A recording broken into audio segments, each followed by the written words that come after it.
ಇವತ್ತು ನಮ್ಮ ಮಂಟಾಳ PSIಗೆ ಮಾಹಿತಿ ಬರುತ್ತದೆ. ಕರ್ನಾಟಕ ಮಹಾರಾಷ್ಟ್ರ ಗಡಿ ಭಾಗದಲ್ಲಿರುವ ಉಜಲಾಂಬ ವಿಲೇಜ್ಗೆ ಸೇರಿದ ಒಂದು ಹೊಲದಲ್ಲಿ ಗಾಂಜಾ ಬೆಳೆಸ್ತಾ ಇದ್ದಾರೆ ಅಂತ ಮಾಹಿತಿ ಸಿಕ್ಕಿದಾಗ DYSP ಹಾಗೂ ಇನ್ಸ್ಪೆಕ್ಟರ್ ಇವರ ನೇತೃತ್ವದಲ್ಲಿ ತಂಡ ಹೋಗಿ ಹೊಲದಲ್ಲಿ ಚೆಕ್ ಮಾಡಿದಾಗ ನಿಜವಾಗಲೂ ಗಾಂಜಾ ಗಿಡಗಳನ್ನು ನಡೆದಿದ್ದು ಸುಮಾರು 6 ಫೀಟ್ ಉದ್ದಕ್ಕೆ ಬೆಳೆದಿದ್ದು ಗೊತ್ತಾಗಿರುತ್ತದೆ. ತಕ್ಷಣ ನಮ್ಮವರು ಗವರ್ನಮೆಂಟ್ ಪಂಚರನ್ನು ಕರ್ಕೊಂಡು ಬಂದು ರೈಡ್ ಮಾಡಿ ಎಲ್ಲ ಬೆಳೆಯನ್ನು ಗಾಂಜಾ ಗಿಡಗಳನ್ನು ಕಿತ್ತಾಕುವ ಇದು ಕಾರ್ಯಾಚರಣೆಯನ್ನು ನಡೆಸುತ್ತಾರೆ. ಸುಮಾರು ಈಗಾಗಲೇ ಒಂದು 700 ಗಿಡಗಳನ್ನು ಕಿತ್ತಾಕಿರುತ್ತಾರೆ. ಸೊ ನಾನು ಕೂಡ ಬಂದು ಇವತ್ತು ಅದರಲ್ಲಿ ಭಾಗಿಯಾಗಿ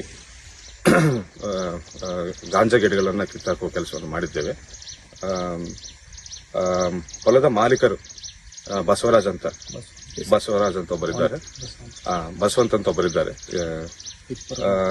ಈ ಹೊಲದ ಸರ್ವೆ ನಂಬರ್ ನಮ್ಮ ಕರ್ನಾಟಕ ಬಾರ್ಡರ್ಗೆ ಬರ್ತಾ ಇದೆ, ಬಟ್ ಆ ಹೊಲದ ಯಜಮಾನರು ಮಾತ್ರ ಮಹಾರಾಷ್ಟ್ರದವರಾಗಿರುತ್ತಾರೆ. ಸೊ ಇನ್ನೂ ಕೆಲಸ ನಡೀತಾ ಇದೆ, ಇನ್ನೂ ಗಿಡಗಳು ಸುಮಾರಿವೆ ಹೊಲದಲ್ಲಿ, ಇನ್ನೂ ಕಿತ್ತಾಕುವ ಕೆಲಸ ಮಾಡ್ತಾ ಇದ್ದೇವೆ. ಸುಮಾರು ಒಂದು 2 ಕ್ವಿಂಟಾಲ್ಗಳಾಗಬಹುದಂತ ನಮ್ಮ ಅಂದಾಜು. ಪೂರ್ತಿ ಮಾಹಿತಿ ಗಿಡಗಳನ್ನು ವಶಕ್ಕೆ ಪಡೆದ ನಂತರ ಹೇಳ್ತೇವೆ. Thank you.